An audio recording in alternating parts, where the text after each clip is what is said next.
Setiap petang, berkumpullah beberapa orang penduduk Solok ke tempat bermain badminton. Tua muda, gadis dan nyonya, bangsa barat dan bangsa timur sekaliannya bercampur gaullah di sana.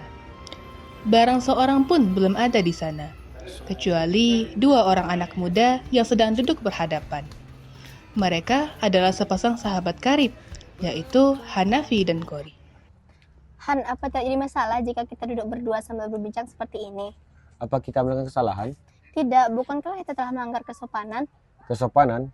Kori, kita hanya duduk sambil berbincang di tempat terang dan di lapangan. Apa boleh dikatakan melanggar kesopanan? Bukan, tapi segala pekerjaan ada batasnya. Janganlah kita dianggap melanggar kesopanan. Sebagai orang Solok, kau harusnya tahu bagaimana pandangan orang sini mengenai pergaulan antara laki dan perempuan. Kori, sudah berapa kali kau jelaskan bahwa aku hanya Lemi Putra, sedangkan kau adalah gadis keturunan Masa Barat. Tidak perlu kau ulang-ulang juga. Hanafi, hari ini filmmu sangat susah. Tenangkan dulu darahmu. Burung merpati dia sejoli. Mudah dapatnya, mudah lepasnya. Oh, Nyonya Bro. Kori, harga burung gereja 5 sen, sedangkan cendrawasih seperti emas. Kau pilih yang mana? Burung Garuda, Nyonya. Burung Garuda belum tentu di dunia ini. Kalaupun ada, mungkin saya dan Tuan Hanafi belum dapat mencapainya. Tidak, Tuan. Barang siapa yang bersungguh-sungguh, maka dia akan berhasil. Nah itu, ayo Hanafi, Nona Kori minta tempat dalam jantungmu. Jantung Hanafi sangat lapang untuk 2-3 orang lagi. Kori. Sementara itu, telah terlihat ramai-ramai orang berdatangan. Kemudian, daripada mereka bermain badminton bersama. Setelah semua orang menyudahi olahraga itu, Kori dan Hanafi pun pulang ke rumah masing-masing. Di rumah, Kori duduk di kursi sekadar melepas penat. Ia pun berbincang dengan Tuan Dubus, ayahnya. Kori hendak bertanya, maukah Papa menjawabnya? Boleh, Kori, apa udah? Bagaimana menurut Papa pernikahan antara orang Barat dan orang Timur? Pernikahan campuran itu banyak ada pintangannya, Kori. Itu pun tergantung dari kebiasaan masing-masing pihak. Tapi kalau kedua pihak bisa bertoleransi, pasti bisa kok. Seperti Papa dan Mama mau, Kori. Tapi hal Mama dan Papa berbeda. Kori tidak tahu, tapi Kori merasa pernikahan antara perempuan Barat dan lelaki Timur pasti berbeda. Tentu saja, Kori. Ini akibat dari kebiasaan masing-masing bangsa. Kenapa kamu bertanya nih, Kori? Kori hanya terpikirkan, bagaimana jika Kori berjodoh dengan seorang bumi putra apa? Apakah Papa akan menyetujuinya? Orangnya Hanafi ya, Kori? Ini hanya seumpamanya saja, Pak. Ya, kamu masih terlalu kecil untuk bertanya hal ini, Kori. Tapi ya, menurut Bapak sendiri, Bapak pasti tidak setuju. Karena yang timur tetaplah di timur dan barat tetaplah di barat.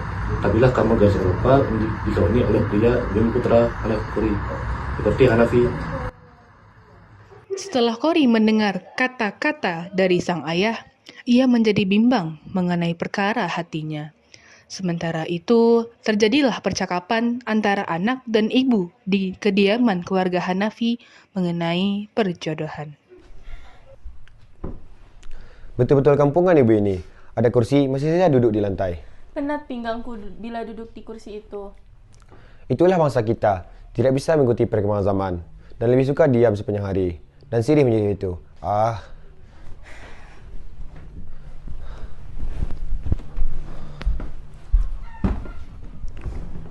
Anakku, kemarin mamamu Sultan Batuah datang kemari. Ia hendak berbicara panjang lebar denganmu, tetapi kau sama sekali tidak ada waktu untuknya. Ibu tahu, aku kaku berbicara dengan orang itu. Apa pula yang hendak mereka bicarakan padaku, Ibu? Kau tahu kan, kita banyak berhutang budi padanya. Telah banyak bantuan yang ia berikan pada kita. Ya, lalu kenapa? Apa ia menagihnya? Apabila itu yang ia inginkan, aku akan bayar dengan mengucil jari gajiku. Bukan itu yang ia inginkan, Han. Hutang budi haruslah dibayar dengan budi. Kau ingat anaknya Rapiah? Ibu telah sepakat menikahkannya denganmu. Apa? Apa ibu tidak salah? Perempuan seperti itu yang hendak ibu jodohkan padaku. Iya, Hanafi, apakah kau sudi menerima Rapiah menjadi istrimu? Entahlah, Bu.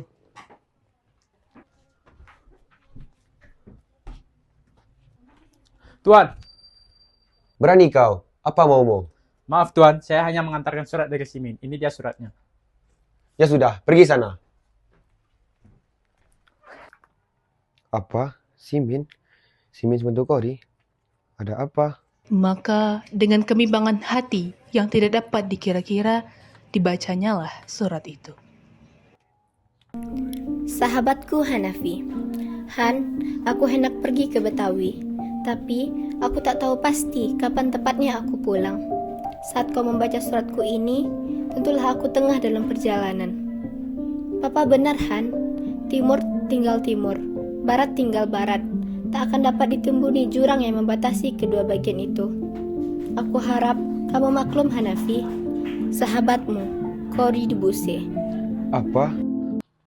Setelah Kori meninggalkan Hanafi, akhirnya dengan berat hati Hanafi menerima Rapiah sebagai istri pemberian ibunya.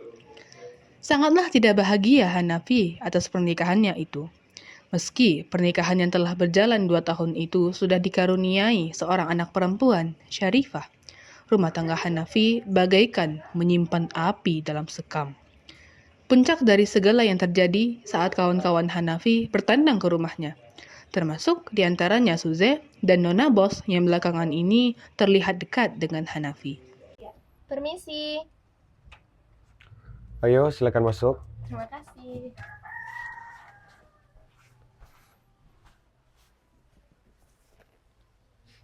Kalian pastilah sebentar. Buyung, Buyung, Rapiah. Aku permisi ke belakang dulu ya. Oh iya, silakan.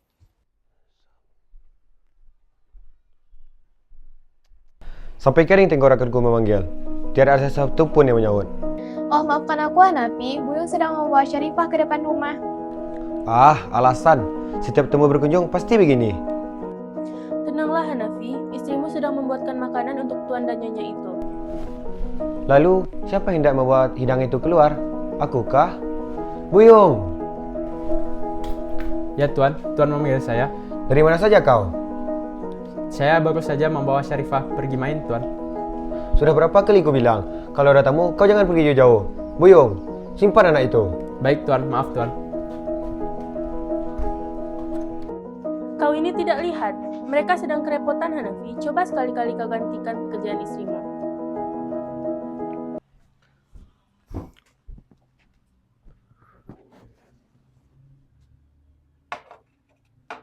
Oh, lihat babu baru. Memangnya Nyonya kemana, Han? Mungkin sedang berias. Aku tak menyangka Hanafi melakukan ini. Inilah rumah tanggaku. Aku benar-benar menderita. Tak ada sedikit pun kebahagiaan. Hari sudah petang, Han. Banyak juga pekerjaan yang harus kulakukan. Kami harus pulang. Baiklah, hati-hati Tuan. Maaf tajaman kau yang kurang baik, menyenangkan.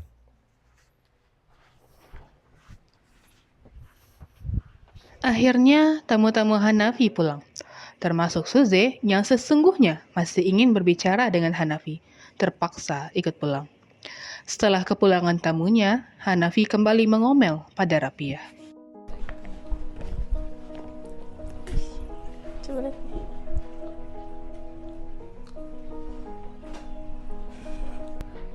Rapiah, kau ini sangat memalukan. Maafkan aku, Hanafi. Kau tak seharusnya berkata seperti itu, Han. Dia sangat lelah tetapi dia begitu sabar menghadapi fi'ilmu itu. Jadi kau sama sekali tidak pantas berkata seperti itu, Hanafi. Sudahlah, jangan mulai terus ibu. Aku lelah mendengar ucapan ibu. Lancang sekali bicaramu itu, Hanafi. Terkutuklah kau. Ah, ibu sama saja seperti dia. Aku muak dengan kalian berdua.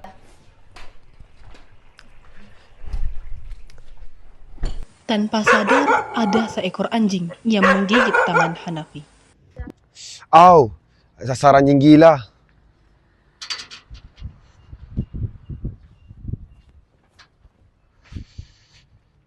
Hanafi, apakah kau baik-baik saja? Sudahlah, ini pun karena ibu. Astaga, apa yang telah kulakukan? Aku baru saja mengutuk anakku sendiri. Tidak, Bu. Ini mungkin hanya kecelakaan. Lebih baik kita bawa dia ke rumah sakit aja. Akibatnya, Hanafi harus berobat ke Betawi. Hanafi girang betul sudah terpaksa ke Betawi. Udara di rumah memang kurang nyaman. Sedangkan di Betawi, tentu ada Kori. Berangkatlah ia ke Betawi dan tanpa sengaja ia bertabrakan dengan Kori saat ia tengah dalam perjalanan menuju tempat berobat. Maaf saya serang terur. Kori? Hanafi?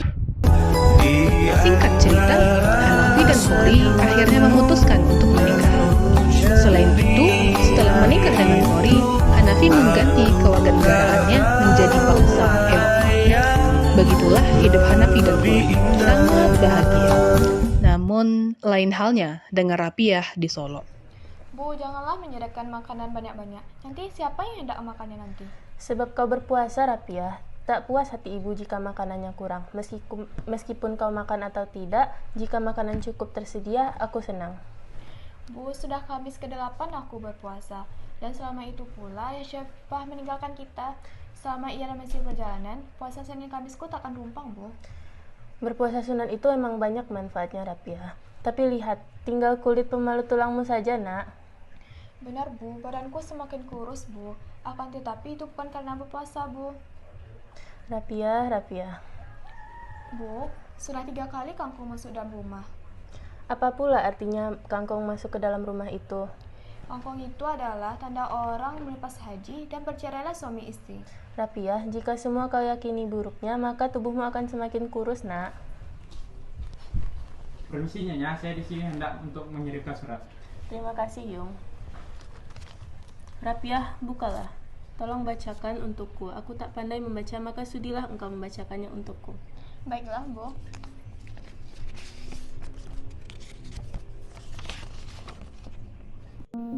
Ibu yang tercinta, sesungguhnya surat ini haruslah kualamatkan kepada Rapiah. Tapi karena perempuan itu kuperoleh dari ibu, kepada ibulah ia hendak kupulangkan.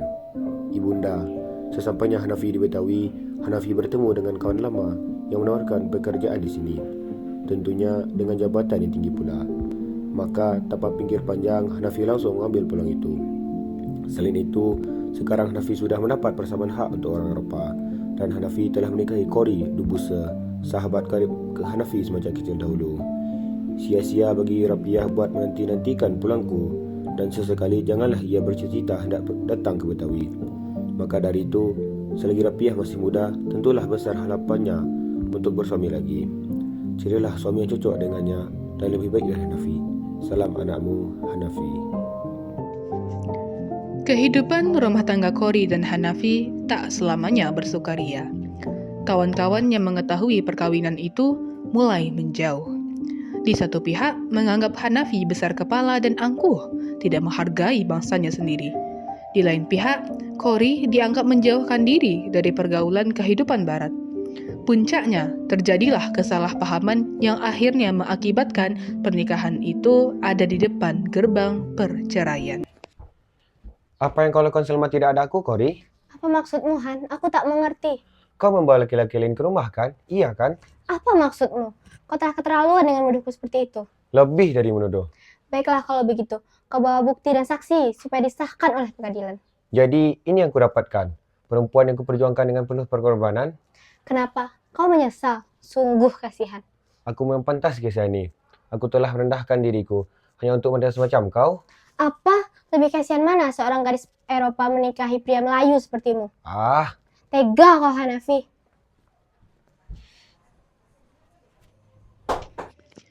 Setelah pertengkaran hebat itu, Kori pergi meninggalkan rumah. Juga Hanafi yang menyesal akan perbuatannya. Ia merasa amat bersalah kepada Kori. Tidaklah ia memicingkan matanya barang sekejap juga. Sungguh, urat-urat sarafnya sudah tergoyang, perangainya sudah serupa orang gila. Setelah beberapa lama Hanafi mencari Kori, akhirnya ia menemukannya. Kori tinggal di rumah Nyonya Van der Men di Semarang. Namun keadaannya tak seperti dulu. permisi. Ya, oh, maaf, siapakah Tuan? Saya Hanafi. Apakah benar ini kediaman Nyonya Van der Men? Oh iya, benar. Saya ini Nyonya Van der Men. Apakah maksud kedatangan Tuan ke sini? Saya bermaksud menemui Nyonya Kori. Benarkah ia tinggal di sini? Ya Tuhan, syukurlah. Mungkin Tuhanlah yang telah menunjukkan jalannya. Maksud Nyonya? Kori, istri Tuan mengalami sakit parah. Kini ia dirawat di rumah sakit. Apakah sakit Kori itu, Nyonya? Kolera, ya kolera. Semoga Tuhan akan memanjangkan umurnya. Juga semoga Tuhan akan segera bertemu dengannya. Amin. Baiklah Nyonya. Saya akan ke rumah sakit sekarang.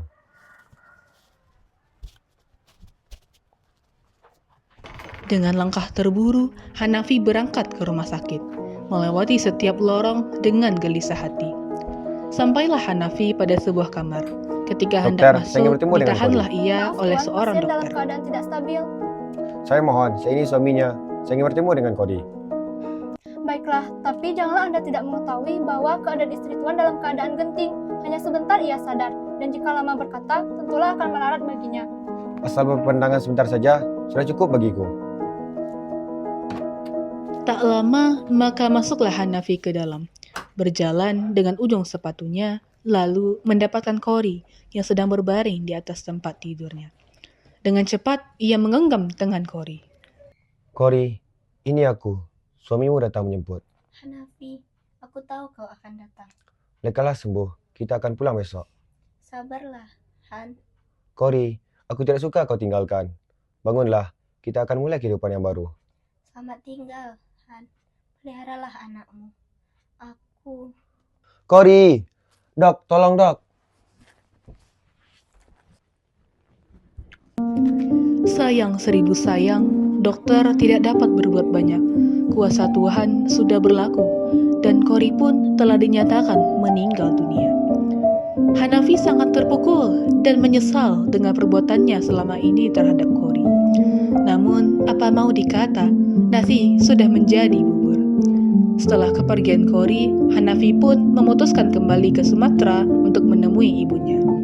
Pada malam itu, ketika Hanafi sedang berada di dalam perjalanan, ia dikejutkan oleh orang yang sedang berdiri bersama anak kecil di hadapannya. Aku mau yang itu. Uang yang diberikan ibumu hanya 50 sen, ini tidak akan cukup. Minta lagi pada ibu. Aku mau itu.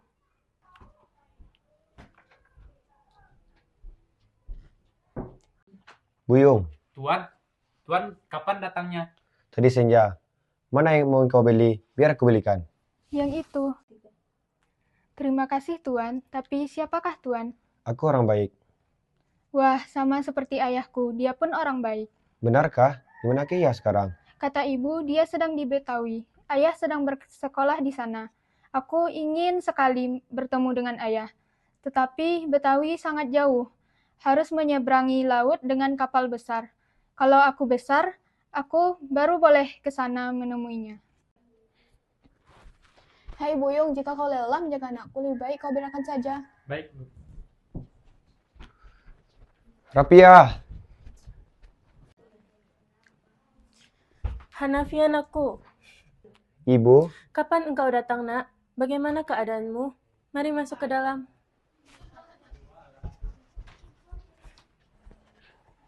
Keesokan harinya, Hanafi tidak dapat menemukan Syarifah di rumah. Ternyata ia ditinggalkan oleh Rapiah ke Bonjol. Maka Hanafi tidak dapat melihat anaknya lagi. Sungguh malang nasib Hanafi. Ia pun jatuh sakit karena terlalu lelah dengan semua yang menimpanya. Semakin hari, sakitnya bertambah parah, sehingga ibunya memanggilkan dokter ke rumah. apakah dokter tahu penyakit saya? Tahu betul Tuan, Anda telah meminum sublimat, maka saya wajib menolong Anda. Sia-sia. Banyak suplemen yang saya minum dengan sengaja. Biarkan aku mati. Apa Tuan tidak kasihan dengan ibu Anda? Baiklah, tapi jangan beritahu bahwa aku telah minum suplemen. Dokter pun berupaya untuk mengeluarkan sublimat yang berada di dalam perut Hanafi. Namun, pekerjaan itu pun tiada artinya. Dokter pun tidak dapat lagi menolongnya. Maka, setelah Hanafi membaca 2 kalimat syahadat, nyawanya pun melayang. Begitulah akhir hidup Hanafi, seorang bumi putra yang lupa akan adatnya dan terpengaruh oleh budaya barat, sehingga ia terjerumus ke dalam hal yang merugikan dirinya sendiri. Kemanapun kita melangkah, jangan sampai kita melupakan tanah awal pijakan kita. Senyummu tetap melingkari, teduh tatap di